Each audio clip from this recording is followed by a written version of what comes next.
Paz do Senhor, irmãos. Glória a Deus. Motivo de muita alegria. Estávamos mais uma vez aqui. Falei com o pastor que eu vou preparar já 12 sermões para 2026. Ele não costuma mudar muito as escolhas, mas aprove o Senhor mais uma vez estarmos nesta manhã.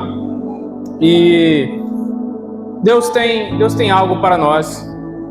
Já louvamos, entoamos cânticos e louvores, demonstramos a nossa alegria para com Deus através dos nossos louvores. E ainda há mais um salmo número 133. Eita glória! Amém? Ainda há mais um salmo, este agora presente na mensagem. Glória a Deus. Salmo muito conhecido, muito recitado, e Deus tem falado ao meu coração.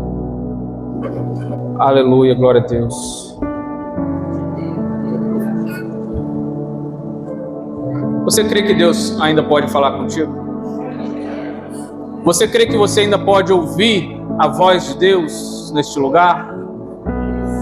Aleluia, como aquela mulher do fluxo de sangue que não necessitava de muita coisa, apenas tocar na orla das vestes do mestre seria suficiente para que ela fosse curada, para que ela recebesse o que procurava.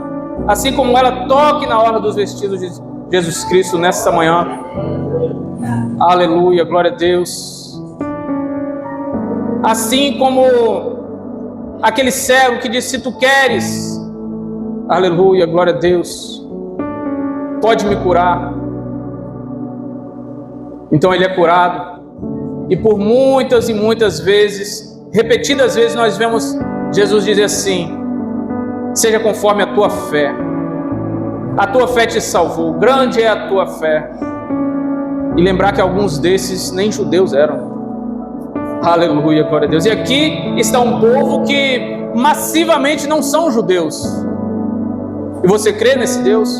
Você crê nesse Jesus? Aleluia, glória a Deus. Então eu te convoco a não olhar para mim, olhar para Deus, com o coração aberto para essa palavra. Salmo de número 133 diz assim: quão bom e quão suave é que os irmãos vivam em união.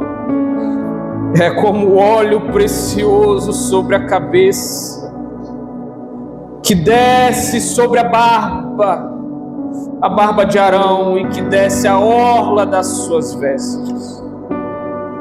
É como o orvalho do Hermon, que desce sobre os montes de Sião, porque ali o Senhor ordena a bênção e a vida para sempre. Aleluia, glória a Deus. Irmãos, trazendo um rápido contexto aqui sobre este salmo, né? A tradição diz que este salmo foi escrito pelo rei Davi. E quando ele diz, quando ele suspira, quão bom, quando ele suspira por união, obviamente, irmãos, ele está refletindo sobre o cenário da sua nação. Ele está refletindo os acontecimentos em que ele ouviu e que ele viveu. Se você lembrar que depois de Moisés seguiu-se uma liderança militar, bélica, para alcançar, aleluia, glória a Deus, tomar posse da terra prometida, e este foi Josué, o escolhido. Após Josué, não tivemos ali uma liderança única, porque o povo já estava estabelecido, mais ou menos, né? Ainda tiveram alguns campos a serem adquiridos, mas em algum momento a nação se acomodou.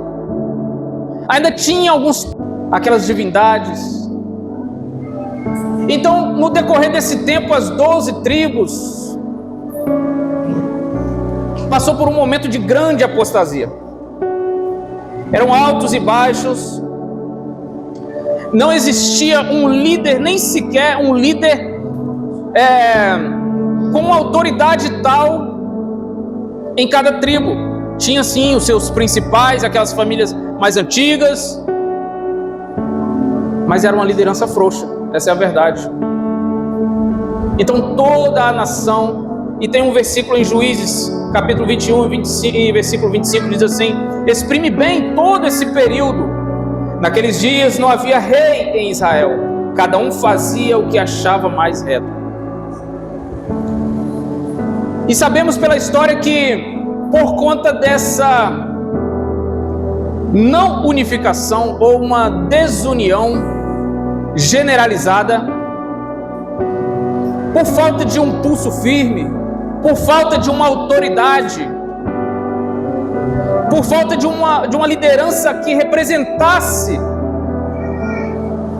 eles voltaram à idolatria, adquiriram para si as idolatrias daquele povo que eles permitiram ficar na terra. Alguns dos inimigos aí, mesopotâmicos, moabitas, midianitas, amonitas, filisteus, né? Fizeram uma devassidão. Aquele que já leu o livro de Juízes, né? Tem ali relatos de tempos em tempo, alguém ouve a voz do Senhor, né? Que são os juízes, e livra Israel. Mas Israel está na terra prometida, a terra que mana leite e mel. Eles estão lá. Aleluia, glória a Deus. Aqui vai um segredo, né? Não adianta todas as bênçãos do mundo se o abençoador não estiver lá. Aleluia, glória a Deus. Se você não estiver do lado do galardoador, não adianta galardão, não adianta buscar por isso.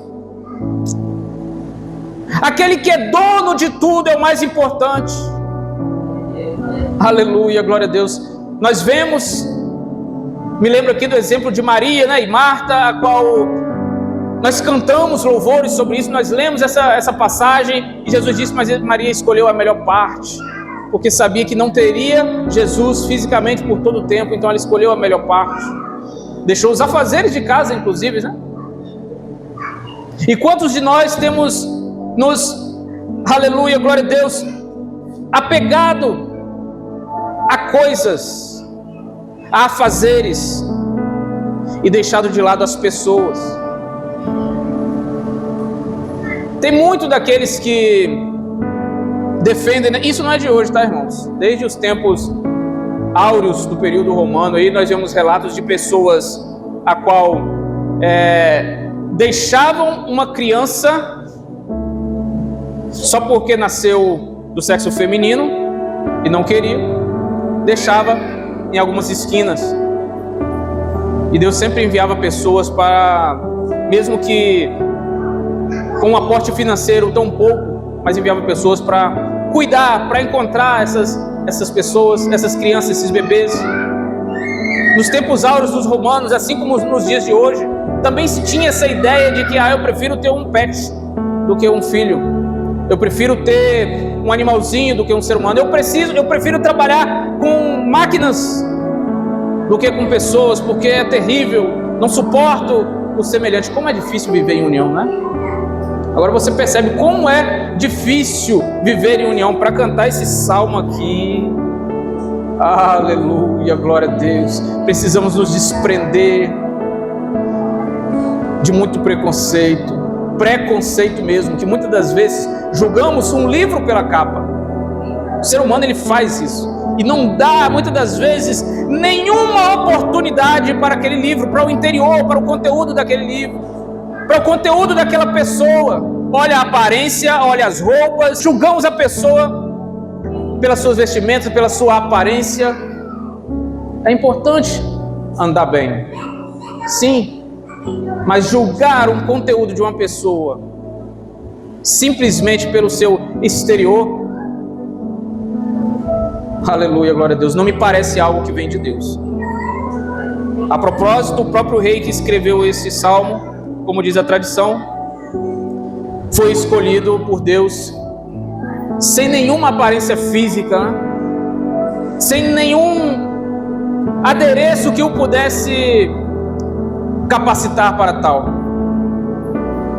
Então Israel, em alguns períodos, alguém ouvia a voz de Deus, são chamados juízes, e livra Israel nesse contexto. E aí nós temos essa transição da nação pedindo um rei, Nós temos ali o primeiro momento o rei Saul, e no segundo momento o rei Davi. Davi é ungido rei em Judá. Davi é ungido rei em Judá. Não é isso, meu teólogo presbítero original? Davi é ungido rei em Judá. Por que não em Israel todo? Vocês têm noção da desunião? Como não está unificado? Então Deus tem um trabalho, Deus tem um tratado com este rei. Para muitos, o maior rei de Israel.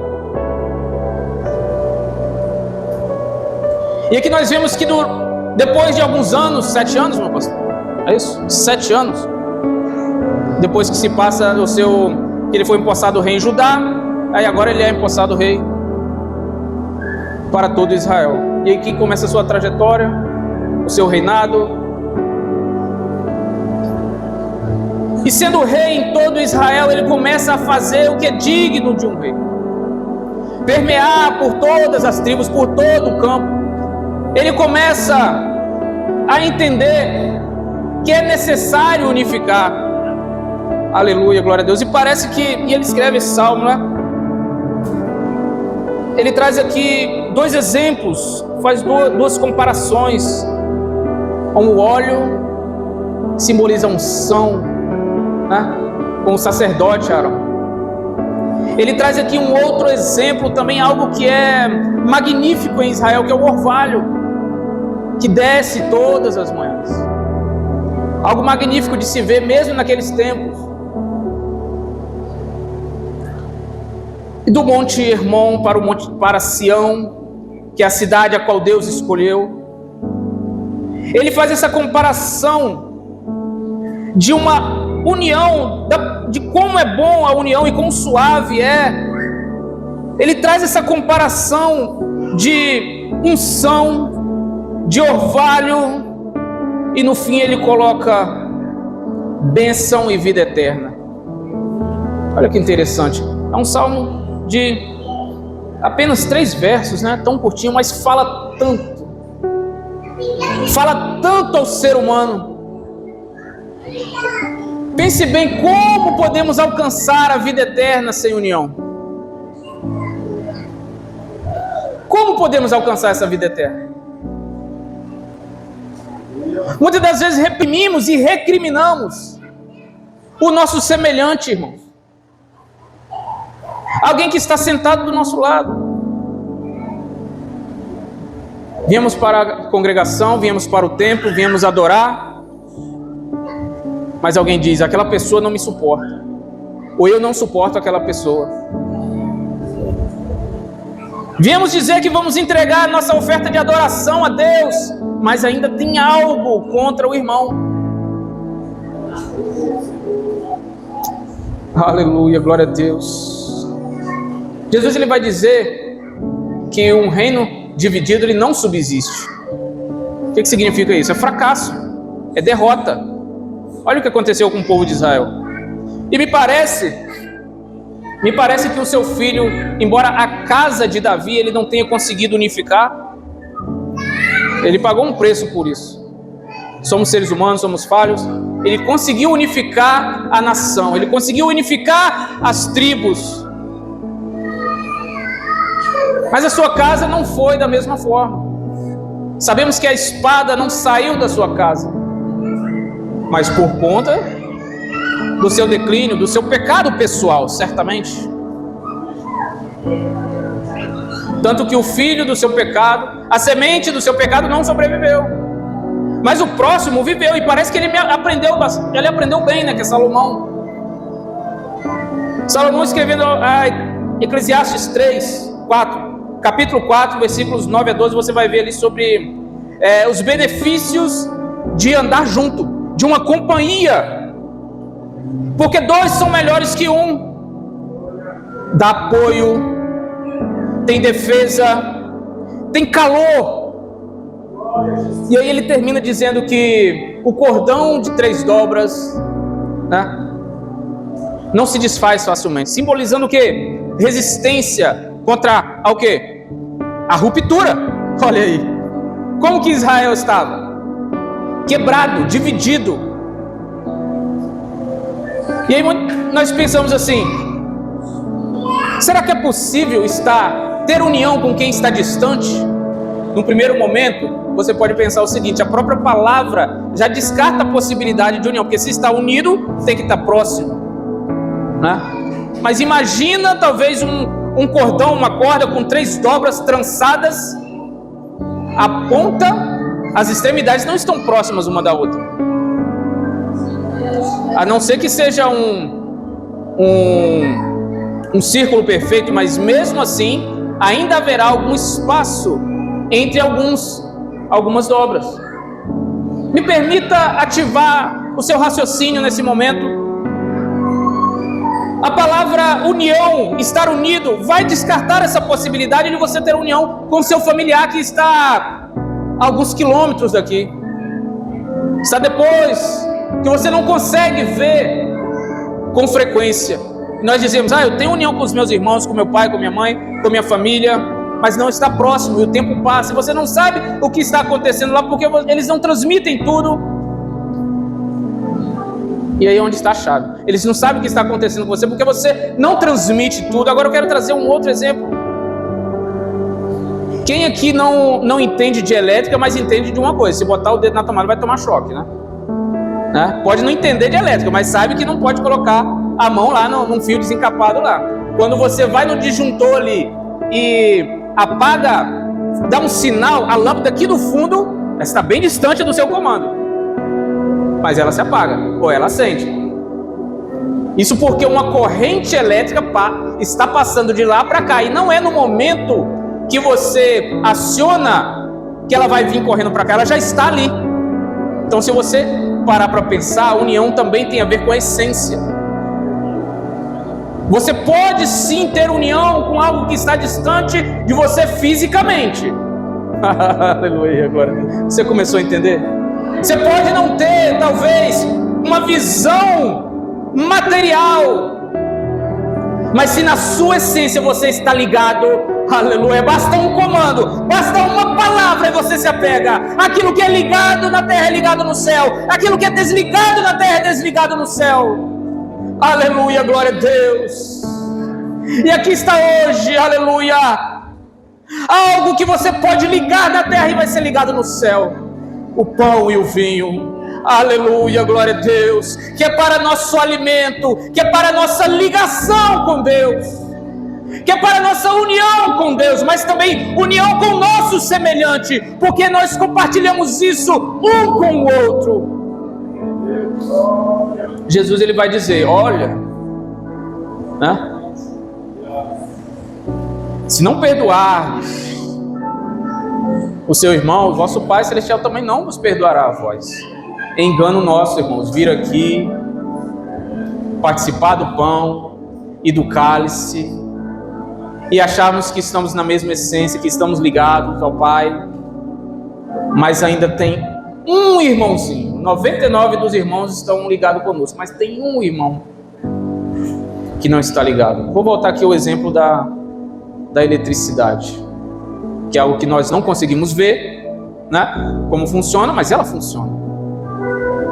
Se uma daquelas lâmpadas ali estiver mal encaixada, você pode dar o comando quantas vezes você achar que deve, mas ela não vai ser.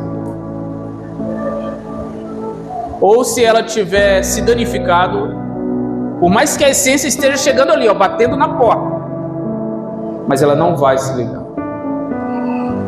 É manhã de conserto, irmãos. Conserto verticalmente e horizontalmente. É manhã, irmãos, de revermos a nossa essência. É manhã de unificarmos, de participarmos aleluia, glória a Deus, e podemos dizer, como salmista, quando ele viu Israel unificado, adorando a Deus, porque este rei, ele restaurou a adoração a Israel, e quando ele restaura a adoração, e agora ele pode escrever um salmo tão pequeno, 3 versos, mas ele diz: quão maravilhoso é, quão magnífico é. Alguém que não viveu isso há algum tempo, não sabia como era estar unido, não sabia os benefícios de ter o seu semelhante do seu lado, para o apoiar, para o dar calor no momento de necessidade. Aleluia, glória a Deus. Quão bom, quão suave. Parece que eu vejo ele ajoelhado, orando, chorando, dizendo: eu nunca vi isso antes. Por que o nosso povo não foi sempre assim? Aleluia, glória a Deus. Oh, irmãos, como é difícil. Como é difícil estar unido com o nosso semelhante. Muitas das vezes, irmãos, e aqui eu já caminho para o final, nós nos sentimos, o que impacta, o que impede o ser humano às vezes de estar em comunhão, em união perfeita com todos, não apenas com 2, 3, mas com todos. É uma coisa do ser humano que a gente chama de orgulho. O orgulho que está atrelado à soberba. E muitas das vezes nem percebemos. É uma palavra tão forte e pensamos assim: longe de mim tal coisa. Mas se você se lembrar que Pedro disse: eu nunca vou te abandonar, e Jesus disse: olha, deixa eu te dizer uma coisa.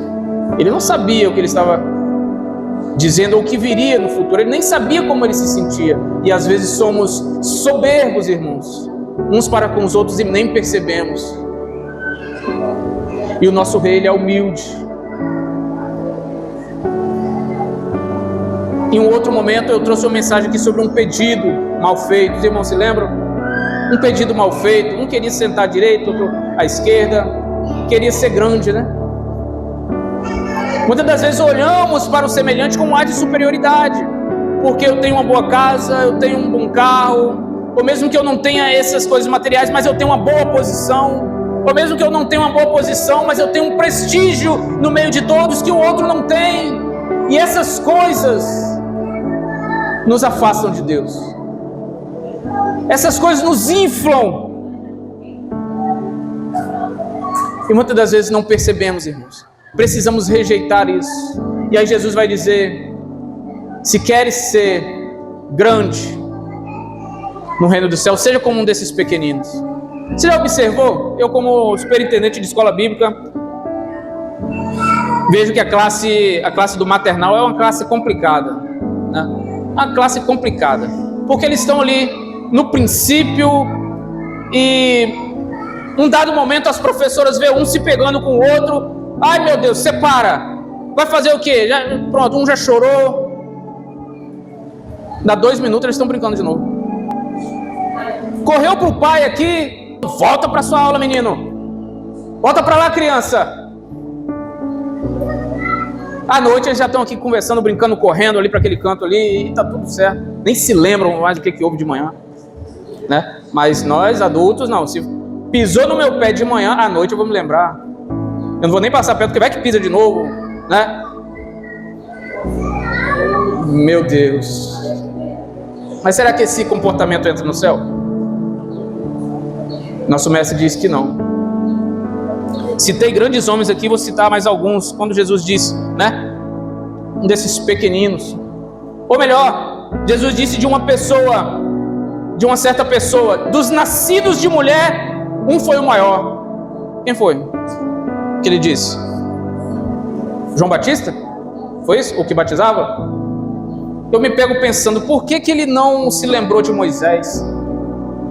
Na sua obra de liberdade com o povo de Israel, toda a nação de Israel, milhões de pessoas, milagres, grandes feitos. Jesus não se lembrou dele nesse momento. Por que ele não falou de Elias, que fez descer fogo do céu? Não foi 1 nem 2 vezes. Nem a morte viu Elias. Ele não se lembrou de Elias. O próprio rei Davi, poderoso nas batalhas, unificou Israel, restaurou a adoração no templo, como eu disse, restaurou a adoração da nação. Pôde escrever esse salmo, ele não se lembrou de Davi. Salomão, dono da sabedoria humana, maior que a gente já viu, certo?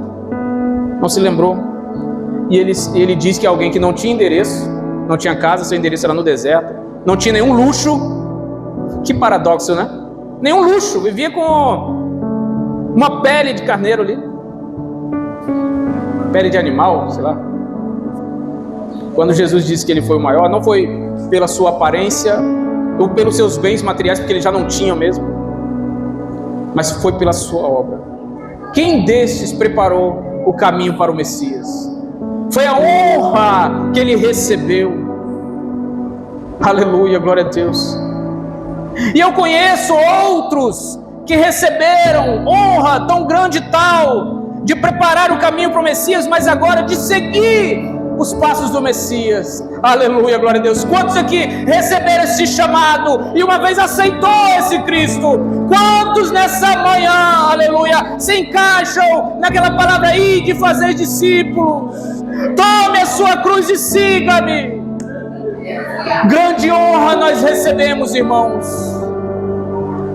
Mas um reino dividido, ele não subsiste. Aleluia, glória a Deus. É fracasso, é derrota. Não são palavras minhas, são palavras do Mestre Jesus. Irmãos, reflita nesta manhã, nesta palavra. Reflita com quem que você precisa se consertar ainda. O céu é logo ali. Talvez não nos ares, mas para alguns de nós chega mais cedo, como o nosso pastor presidente, saudoso pastor presidente, pastor Juba. Às vezes o céu chega mais cedo, irmãos. Se conserte enquanto há tempo. Busque a unidade, busque a união enquanto há tempo. A união vertical com o Pai e a horizontal com os irmãos. Assim eu agradeço a oportunidade. Glória a Deus.